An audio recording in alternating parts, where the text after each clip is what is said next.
Welcome to this video on Ninotchka, the comedy that melted a frozen heart and shook ideologies. In 1939, Hollywood produced a film that blended political satire with sparkling romance. Ninotchka transformed Greta Garbo from a tragic icon to a comedic sensation, creating a movie that remains sharp and relevant today. We begin with Chapter 1, setting the stage for how Hollywood met politics in the crucial year of 1939. 1939 is considered the greatest year in Hollywood history, and Ninotchka held its own, earning 4 Oscar nominations, including Best Picture and Best Actress for Greta Garbo. Released on the eve of World War II, this film offered a rare blend of biting satire and genuine romance, using laughter to examine the ideological divide between East and West. The story began with Hungarian playwright Melchior Lengyel's simple concept. A Russian girl steeped in Bolshevik ideals visits Paris, falls in love, and discovers capitalism isn't so bad. Greta Garbo loved the idea of a comedic role, and the script was shaped by a legendary team, including Billy Wilder, Charles Brackett, and Walter Reich. Garbo's portrayal of Ninotchka, icy, poised, and utterly commanding, showcased a captivating character arc. Her performance skillfully balanced rigid ideology with barely suppressed humanity. Chapter 2 explores the stars of the film, Garbo's comedic reinvention, and Melvyn Douglas's charm. After years of tragic roles, Ninotchka marked Garbo's first comedy. MGM embraced this novelty with the famous tagline, "Garbo laughs." Her deadpan, robotic portrayal was a revelation, cleverly masking warmth and vulnerability beneath layers of Soviet rigidity.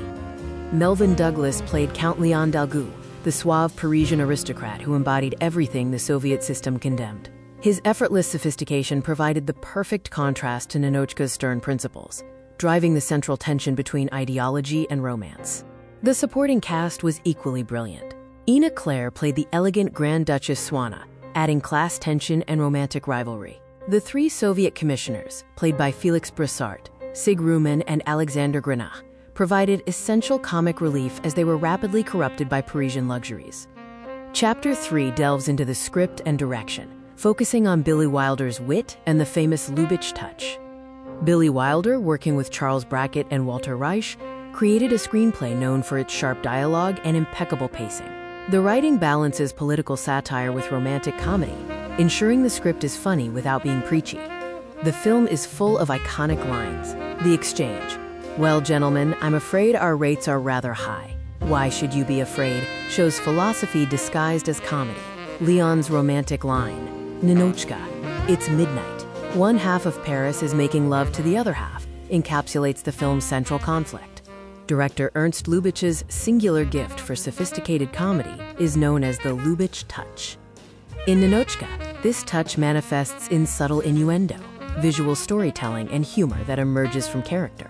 Lubitsch made the audience complicit in the comedy, trusting them to understand the sophisticated jokes.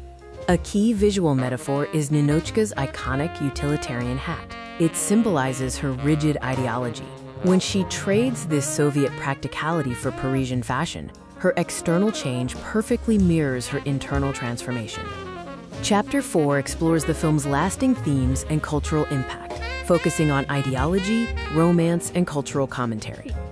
The film explores the clash between Soviet austerity, embodied by Ninotchka's principles, and capitalist indulgence, represented by Count Leon.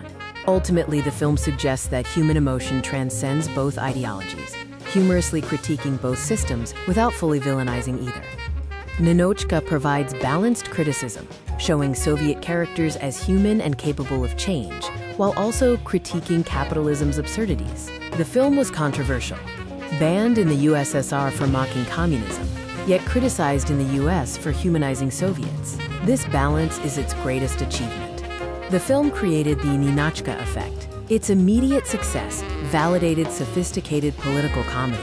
During the Cold War, it set the template for films exploring ideological conflict through romantic comedy.